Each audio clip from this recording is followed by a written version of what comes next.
Okay, so we've looked at functionalism, we've looked at Marxism and the different strands of that. Now we need to have a look at feminism. Now I feel like quite a few of you are quite comfortable with feminism and the different strands of it. Maybe it's the evaluation that we're not sure of, or maybe it's how we apply it to some contemporary situations in today's society. Well, I have all that for you. So on Show My Homework, you've got the PowerPoint, you'll have this link uploaded, you've got some examples of feminism, you've got some evaluation critique to have a look at as well. Excuse me, and you've also got the textbook pages so you can go through, add anything that you find interesting. I would always use the textbook for any of our sections that we've looked at, just so that you can get a little bit more knowledge. They have some really good AO2 in there, so do read them, especially if you're a bit stuck. You can always refer back to it. Also, that booklet I gave you at the end of term, if you came and collected it, which has theory and methods in there, like a very brief summary of each. There's some really good questions you can practice in there as well to really understand and boost your knowledge. Because remember, this is all on you now. Who knows how long we're going to be off for, so you want to make sure that you are utilising all the resources so that you feel comfortable. Okay, so feminism then. This 20 marker, so I'll always put a question that I think you should have a go at on each of the slides, even if you just plan it. You can write it if you want and send it to me, but I feel like it's good to have a plan for every section, just so that when it comes to revision, you can refer back to it and you've got everything there in one space. So AO1, AO2, AO3, split it up, 5 minutes planning, and then have a go at writing. So that's where we want to be. So apply material from this, evaluate the usefulness of feminist approaches to our understanding of society. Okay, and you want to be picking out 3 or 4 hooks from that. You want to hook in every single paragraph, an introduction, overview of what you're going to talk about, and a conclusion, hopefully more evaluative, so that you are rounding it off, you're offering different perspectives that may explain it better, or a combination. It wants to be more evaluative than summative. So, an introduction to the perspectives on society.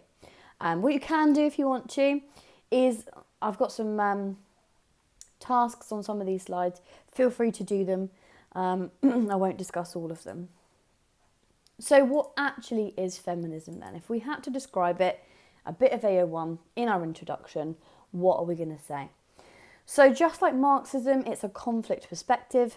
It sees inequalities in society, but instead of being due to class inequalities, it's based on gender. So men and women are treated differently, with women here being at the forefront of a lot of inequality within society. It's not unified perspective. So although feminists agree that, it's a patriarchal ideology in society, it's there to benefit the man, there's also a load of different strands, a different view on the causes of female oppression. So there isn't a one-size-fits-all with feminism. It's you got black feminism, liberal, Marxist, postmodern. They all show a different reason, a different cause as why females are more oppressed than men. In brief then, they're suffering injustice because of their gender. They're trying to free themselves from this patriarchal society, men-dominated, being in control. Patriarchy existing in all the institutions that we look at, so family, in the workplace, in government, maybe even in the education system. How many ministers or have we had in government, education ministers are female? How many head teachers are male? How many senior leadership are male? So it's quite an interesting way of looking at it. They believe that the family is an institution that benefits men. So a nice, lovely synoptic link here with looking at Ellis and Zaretsky.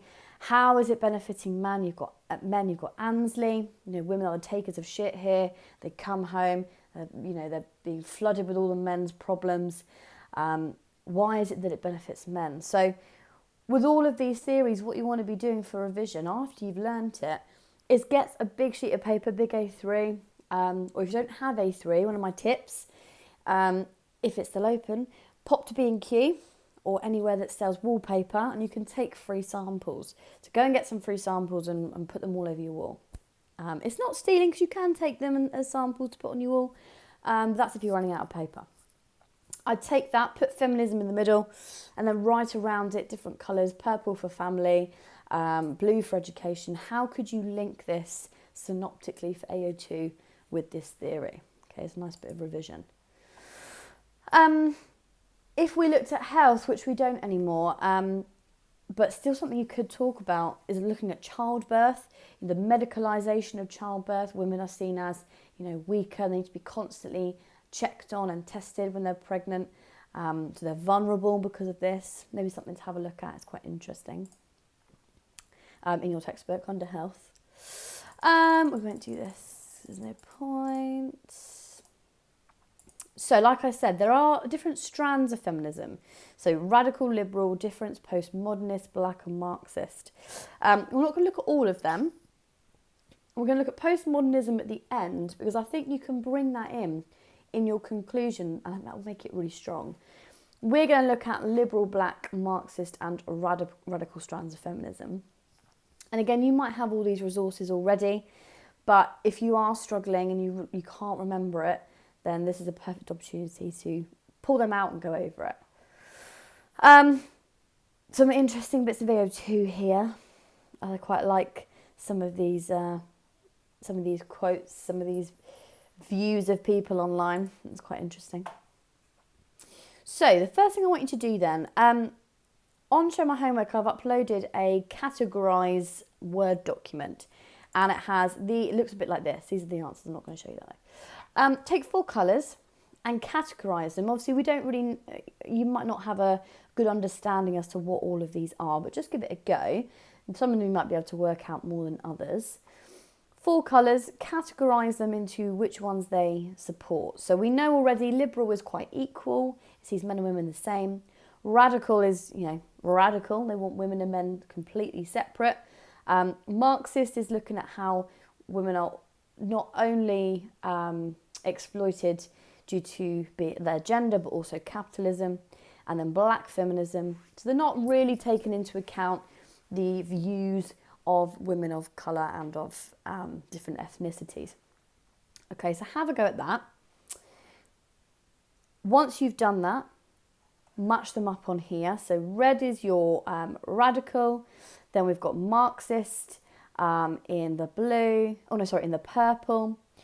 I've got that the wrong way now. No, sorry. Red is the black feminists. Blue is radical. Purple is Marxist. And the green is liberal. So match them up from what you've done.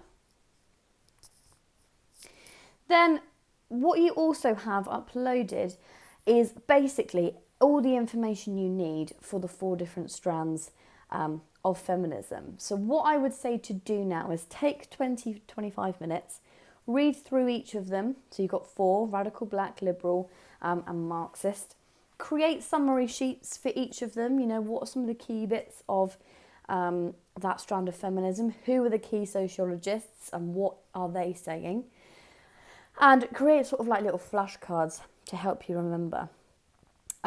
What I've done then is on each of the slides, I have sort of that information pretty much just to talk through if you're unsure on any of them. So spend some time, summarise these and the key sociologists, pause this and then come back and then I'll talk through each of them just to check that they make sense. So starting with our radical feminists. So they get all the bad press, our radical feminists. People who are like, oh God, feminists are always going on saying blah, blah, blah, blah. They are basically just honing in on the radicals because they get all the attention. They get all the news coverage, all the media coverage, because they are being quite extreme in their views. But obviously we know there are different forms of feminism, different strands. It's never a one size fits all. So our radical feminists, what are they emphasising? What are they saying? So in terms of patriarchy, in terms of the male-dominated ideology, They think that every part of society, every institution is there for men. It's built by men to support men, basically. They're blaming men for the exploitation of women. Things like violence, domestic violence, rape, sexual harassment is part of the oppression. It's things that are, obviously happen for men and women, but radicals saying, men do it for power. They're doing it to keep women subordinate. Objectified through media. Okay, go away, find some AO2 where something very similar between men and women. So sexual promiscuity, for an example. For men, oh, well done, you're a lad. But for girls, it's, oh, you're a slag, you're a slut. So there'll be some really good stuff on there that you can find for AO2 as like a similarity. Firestone and Millet are our two key radical feminists here. So Firestone, looking at biological inequality, saying that we should be creating children, creating babies that isn't in the woman's body, but sort of in incubators. So they don't have that biological, they would argue, disadvantage. Because of childbirth, we have children becoming more reliant on the woman, less than the men. If you do psychology, you've got all of the primary caregivers being viewed as mums, taking away their identity. All of that, really, really interesting stuff. How they're socialised as well is very interesting. So men, radical feminists would argue, are socialised into like superiority and power and being the breadwinner, whereas women are more, nurturing, caring, wanting to have those social bonds with people. And I think we are slowly moving away from that. So you could find a bit of AO2 that goes against it. You can look at gender roles now. So like I said the other day, primary school children asked to draw scientists and they all drew women. Obviously, you've got to be careful with that research. What if their teachers are women and that's just what they know? But 50, 60 years ago, it would have just been all men. Okay, so that's quite an interesting way of looking at how we've changed. Millet then, sexual politics. If we look at the political relationships between men and women, men have the power and control over every aspect of a woman's day-to-day life. So, in the 1950s and with trad wife, a bit of AO2 here, women being at home, cooking the husband's dinner, keeping the house nice. You've got the 1950s, you've got the Good Housewife Guide, another bit of AO2 here. Millet would have a field day with that because, she'd be arguing that is keeping the woman oppressed, keeping the woman in her place, whilst the men can go and do whatever they want. So it's interesting, and patriarchy has resulted from a variety of factors. So we've spoke about socialisation already in a way that they are treated in institutions like schools and at home. And another interesting bit to go and have a look at on Channel 4, No More Boys and Girls it was called. It might not be available anymore. But it was looking at getting rid of gender in schools, because as we know, gender is constructed. Sex is your biology, male or female, but gender is how society or how your parents and schools socialise you.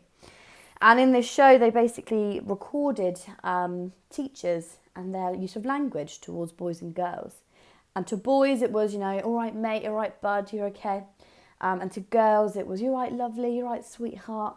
So a very different type of language, and it's something that's ingrained that we probably don't even realise we're doing. But those early socialisation patterns can, they argue, link to why patriarchy is existing, just a cycle that continues.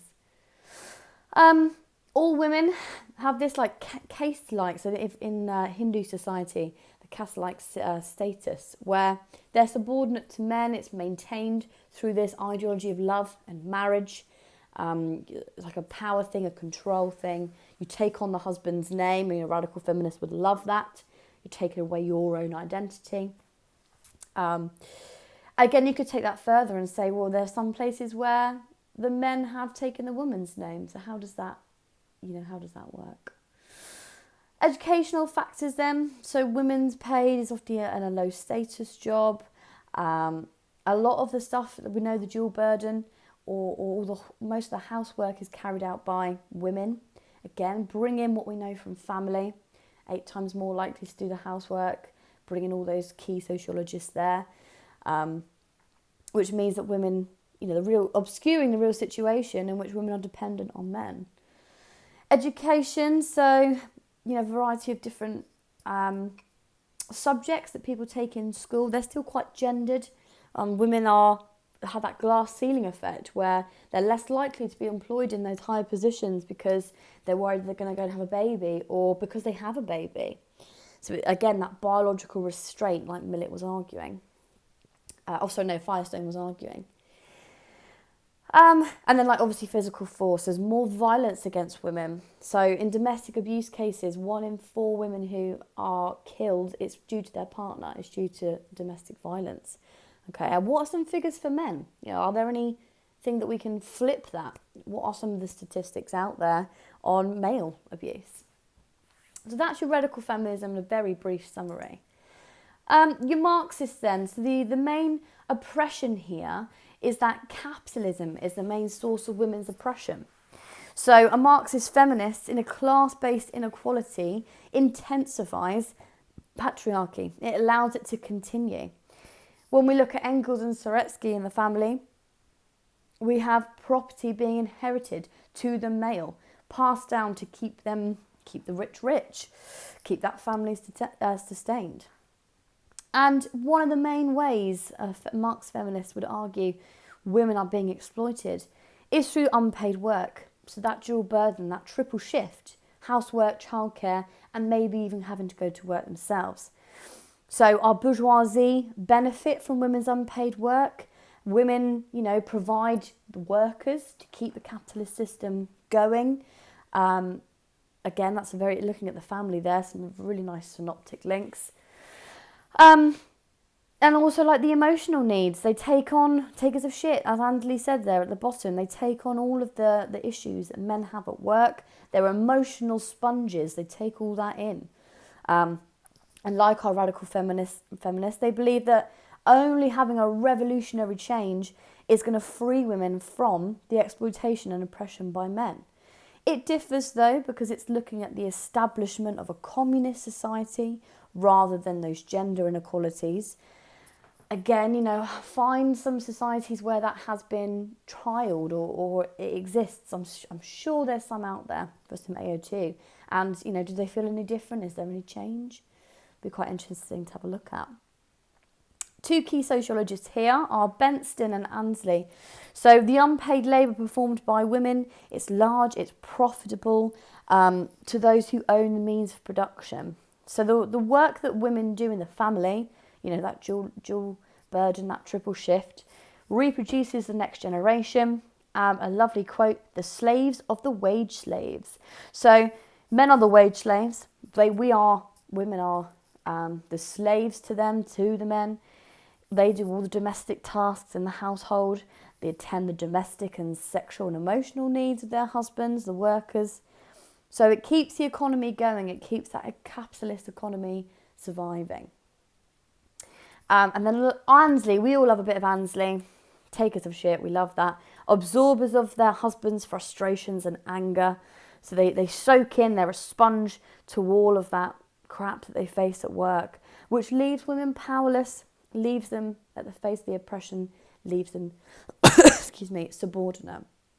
Okay, again, very brief summary there of Marx Fem, if you weren't sure of what that meant. Okay, liberal then is very different. So you can do a nice comparison between liberal and radical. Because, the liberal are looking at gradual change. They want it for both men and women. So one of the main issues is that, why are we just looking at women's inequality? I'm sure there are some areas where men are quite oppressed and men have that issue with equality. Whereas our liberal are focusing on men and women. So the traditional idea, women should stay at home, be stay-at-home mums, men should be the breadwinners, preventing women from developing their careers. A liberal feminist says that, changes need to be made to improve the situation for both men and women. Because if you look at it, things like maternity pay and maternity leave, for women they can have up to a year off with their child and still be paid. I need to double check. Is it half or a quarter? Have a look at what maternity rates are. I don't know, I'm not a mum. Whereas men, it's 2 weeks. They get 2 weeks off with their newborn child, and that is it. Whereas countries now, like I think it's Norway or Finland, have the exact same for both mum and dad. So they have both take a year off to be with that child, to bring them up together. So it wants those equal opportunities. That's a nice bit of AO2 there. Especially in work and education for both men and women. So we need to change our social attitudes, which takes a hell of a lot of time. We're slowly getting there. We're slowly becoming more liberal, I think. But it isn't going to happen overnight.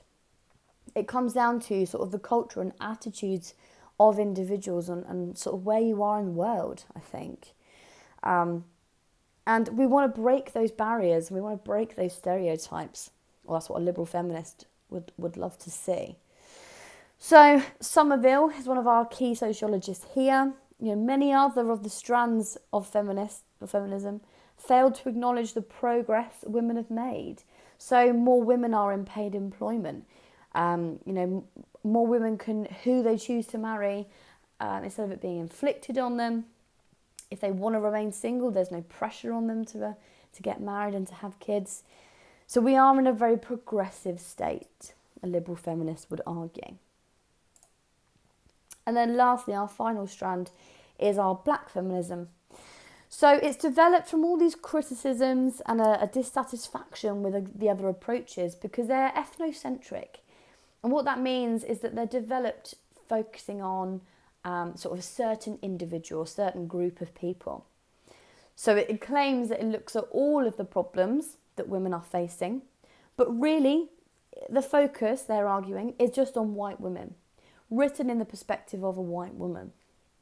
So things like being a housewife, black feminists stress that these women, they're in a different position to most black women. They're suffering from the inequality of being a woman, but also due to their ethnicity as well. So it's a way of trying to incorporate other individuals in this, but it doesn't incorporate everyone, it just incorporates black women. Okay, so other ethnicities aren't really included in this, which would be a problem that we could talk about. So, patriarchy is alive and kicking. Do you think it is? Where have we seen it? So with Sir, you're going to be moving on to looking at beliefs in society once you've finished education. So the religion aspect, if you want to go away and start reading in the book on beliefs, you can do. Relationships, workplace, parenting, the media. Why or can we still see patriarchy alive and kicking and existing? Where have you seen it? What could you pick out as some contemporary links to explain that? And, feminism has had such an impact on society in a variety of different ways. So, we've got the Equal Pay Act, the Pension Act. In the workplace, we've got less sort of like sexism. Those nude calendars that you used to find in mechanics. Better chance of promotion. You could bring in, I'm not sure when it was, when magazines like Nuts and, what was it called, Zoo, maybe? They're stopped being sold on the top shelves so that people can see them. They're sort of hidden away now. I'm not sure actually. Have a look at that when that took place. Domestic violence is a more high-profile crime now. It's it's investigated more thoroughly. We have more laws. Clare's Law has been incorporated so that you can run a police check on your partner to check that they haven't had any criminal offences.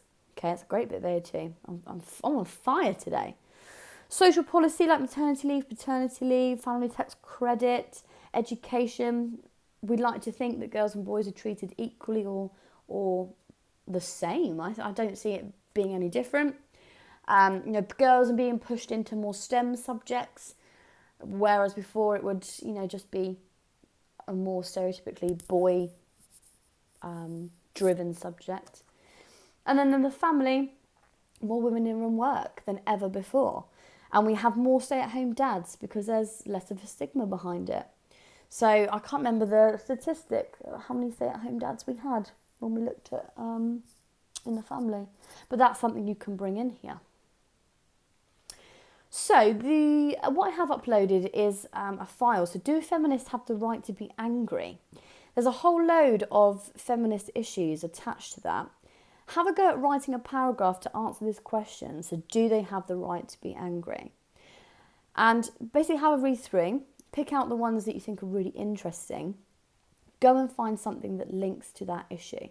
So what if there's one on there, there's loads about domestic abuse on there, have a look through and then do a Google, see if you can find something that matches up with that. 2 questions you can have a go at if you aren't sure, or you can just talk to yourself, talk through them. I really do advocate like voice recordings of your lessons or of a summary for revision to listen back to. So you can answer out loud 2 differences between Marxist and black feminism, and how has feminism contributed to sociology as a whole. And then we'll move on to looking at some of the strengths and weaknesses of this perspective. So one of our strengths, why is feminism good? What does it bring about? Well, it explains why we still have gender inequalities in society. It draws our attention to things like gendered socialisation. More people are aware when they have children of not trying to place those stereotypes on their children. More people are being raised gender neutral. Is that something that a feminist would advocate? So find something that backs that up. I think we are in a process where we are less in a state of blue for boys, pink for girls, and you can't do this because you're a female. I think quite a lot of people are shocked when they hear that. It suggests quite practical and policy solutions. So it tries to put in some social policy to stop female oppression, things like the Equal Pay Act, and acknowledges how women's experiences through other forms, how other oppression takes place through class, through ethnicity. So we've got some pretty shocking statistics at the side here. Women hold 19% of the world's parliamentary seats. 1 woman dies in childbirth every minute and a half. More women are killed by domestic violence than of cancer or any other, or things like traffic accidents. So some pretty shocking statistics there that you can bring in. This is an interesting one. Wife of Bears lineman wins a bronze medal today in the Rio Olympics. Oh. And then somebody, you spelled 3-time Olympian Corey Cojdal and Rain wins 2nd bronze medal today. So why is it that they're having to put the wife of this person first? She's her own individual. Oh, that's ridiculous. Weaknesses then. What about male oppression? So like we said, our liberal feminists are trying to focus on equality for everybody. I do think that we do have to be careful when we're not blaming men for female oppression. I think we should be focusing on everybody being equal. Why wouldn't we want that? So things like domestic violence is also, happens towards men. It's unreported. There's still stigma. It tends to assume all women may feel oppressed when they may not. So it is quite deterministic in its standpoint. Not everybody is going to feel the same way. What about some of the positives that have happened? So it doesn't really acknowledge many of the improvements that we've had in society. You go back 50, 60 years ago, it's a completely different viewpoint. So it is quite pessimistic. And things like inequalities based on other dimensions like class and ethnicity doesn't really touch on that much. You've got black feminism, but what about other ethnicities there that are maybe more oppressed or facing more oppression? This would be what I would put in your conclusion of a question on feminism, is our postmodern feminism. So we'll look at postmodernism in a couple of lessons' time. It's called the third wave. It rejects ideas that women share the same interests. We've got an interest in the division of groups, things like lesbians. It celebrates the differences. And basically, a postmodern society is really optimistic. It looks at all the good things that globalization and technology has had on society. So it rejects the idea that there's a single path to female liberation. There's a few things that needs to be changed, not just one.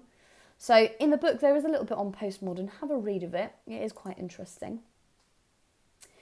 And then what I have also attached is another sheet that has a load of criticisms for each of these specifically. So have a read through them and create yourself, for each of these, maybe a flashcard, AO1 on the front, AO3 on the back, for all the negatives. Because I've given you a very brief overview of the strengths and weaknesses of feminism. You now want to be quite specific between each of these. So I'll leave that for you to do. And then lastly, do some planning. So this is the question. So go back right to the start where the question is, and give yourself a bit of a plan as to how you would go about answering that.